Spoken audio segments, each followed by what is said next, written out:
Iya, kita kembali lagi di pemilu 2014. Dan tadi juga sudah dikatakan sama Ibu Betty nih, bahwa suaramu suara masa depan. Jadi jangan sampai kita karena hanya alasan, nggak ada perubahan, jadi kita nggak mau ikutan nyoblos. Padahal satu suara kita itu kalau misalnya ada ratusan yang mengikuti, jumlahnya jadi berbeda ya. Betul banget. Tadi webnya apa bisa bilang Bu Betty? Teman-teman bisa cek di kpu.go.id, ada folder sebelah kanan, daftar pemilih, tinggal klik itu dan masukin nicknya, nomor identitas kependudukan. Lalu nanti keluar, Anda tuh terdaftar di TPS mana. Jadi 2014 tuh udah beda banget. Udah serba online juga ya? Betul, serba online. Jadi misalnya Mbak Intan, cek Mbak Intan nanti di TPS mana, sesuai dengan yang data Mbak Intan dimasukin.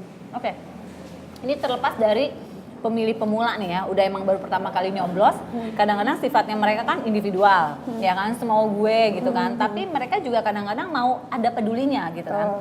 Nah gimana nih KPU mengadakan pendekatan kepada mereka-mereka pemilih pemula, karena mengingat sepertiga loh total suara mereka. Jadi hampir sepertiga itu adalah mereka Mbak, pemilih muda. Jadi sebenarnya mengeluarkan mereka dari rumah untuk mau ke TPS tidak hanya keberhasilan KPU, tapi juga keberhasilan partai politik, karena partai politik memerlukan suara pemilih, termasuk pemilih muda itu. Jadi kalau KPU sendiri menggugah supaya mereka itu mau menggunakan hak pilihnya. Tapi Mbak, nih dari data yang saya dapat nih, justru setiap pemilu itu persentasenya menunjukkan penurunan nih. Nih bahkan ada data nih yang lumayan valid nih kalau saya lihat tahun 99 mereka ada 92,7%. Mereka melakukan pencoblosan itu ya. Tahun 2004 turun nih jadi 84,07 kan. Kemudian di tahun 2009 kemarin mirisnya turun lagi 71%. Ini gimana nih? Apa ada dampak dari pensosialisasian yang kurang atau bentuk kembali lagi mereka kecewa dengan hasil? Betul. Jadi memang secara konsisten menunjukkan angka penurunan. Grafik menurunnya dalam partisipasi masyarakat. Ada beberapa kendala Mbak, ada beberapa masalah yang dihadapi.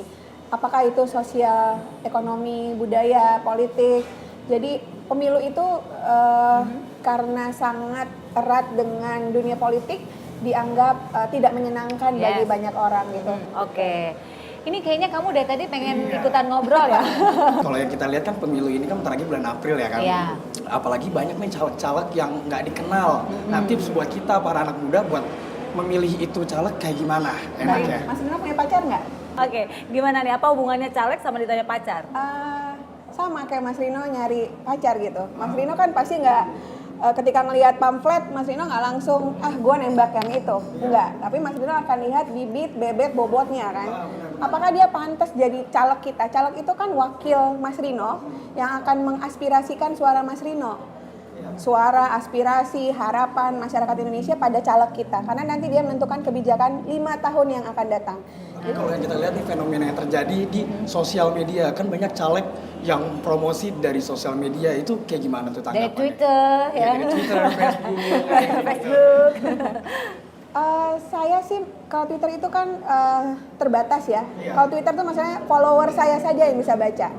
Jadi ketika mereka melakukan campaign lewat Twitter, Mas Rino pasti bisa lihat. Kalau saya nih ya, saya nggak tahu Mas Rino. Tapi kalau saya bisa lihat orang itu cerdas, orang itu pintar, orang itu berbobot, bahasanya sopan, bahasanya santun lewat apa yang dia ucapkan di Twitter.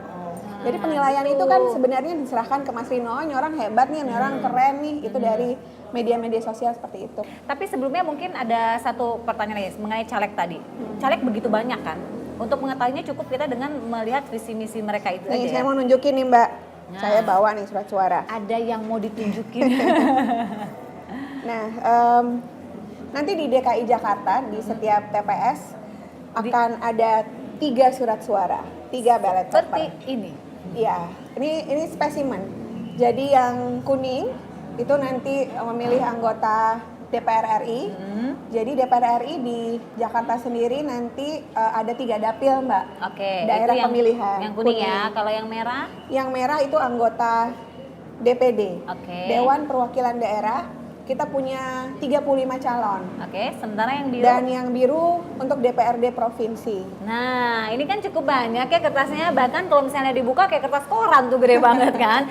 Gimana cara mencoblosnya dan supaya kita nggak salah, nanti kita akan membahasnya setelah yang satu ini ya. Tetap di Pemilu 2014. Bu Betty silakan dimakan lagi.